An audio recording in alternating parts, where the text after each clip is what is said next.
The verb to be is one of the most important and commonly used verbs in the English language. It is used to indicate a state of being, identity, or existence. Here are the basic ways to use the verb to be in English. Verb to be, se yon nan pi important e plis itilize nan lang Anglè. Li servi pou indike yon état de réalité, identité ou soit existence. Mais ki jan de base pou itilize ak verb to be nan lang Anglè. As a main verb, I am a student. She is a doctor. They are friends.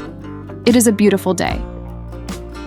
In these examples, am, is, and are forms of the verb to be, serving as the main verb in the sentence. Comme yon verbe principal, mwen se yon étudiant. Li se yon docteur. Yo se zanmi. Jodia se yon bel chou.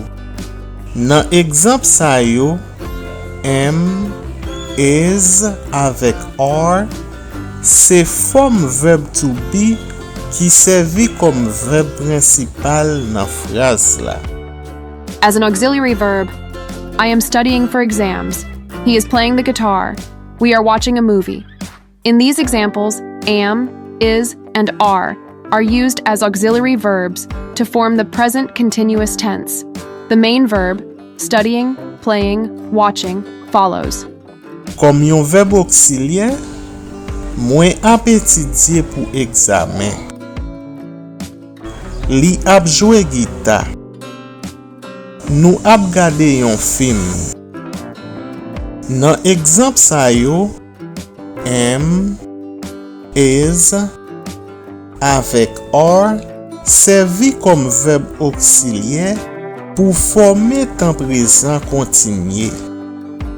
Verbe principal là, étudier, jouer, garder, vini après.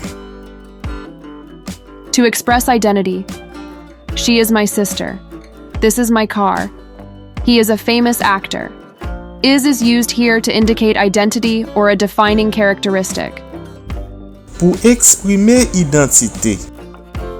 Li se mwen. Sa se machine mwen. Li se yon acteur ki populaire. Is utilize la pour indiquer identité ou soit yon caractéristique définie. To express location. I am at home. The party is in the backyard. They are in the office. Am, is, and are can be used to indicate the location of a person or thing. Pour exprimer localisation ou bien yon côté, mwen nan KAYE la. Fête la ap fête nan la cour an dan. Yo nan biwo wa. Am, is, avec are, ka itilize pou indike kote yon moun ou soit yon bagay ye. To express characteristics. The movie is interesting. The weather is cold. She is smart. Is and are can be used to describe or express characteristics. Pour exprimer caractéristique, film sa intéressant. Température a fret. Li intelligent. Is avec are ka servi pour décrire ou soit exprimer caractéristique. To form questions. Are you coming to the party? Is he your friend? Am I late? The verb to be is often used to form questions by changing the word order. Pour former question. Est-ce que wap vini nan fête la? Est-ce que li se zanmi ou? Est-ce que mwen en retard? Verb to be utilise souvent pour former question en changement l'autre mot yo. Negative form. I am not hungry. She is not feeling well. They are not coming. The negative form is created by adding not after the verb to be. Forme négatif. Mwen pa gran goût. Li pa sentil bien. Yo pap vini.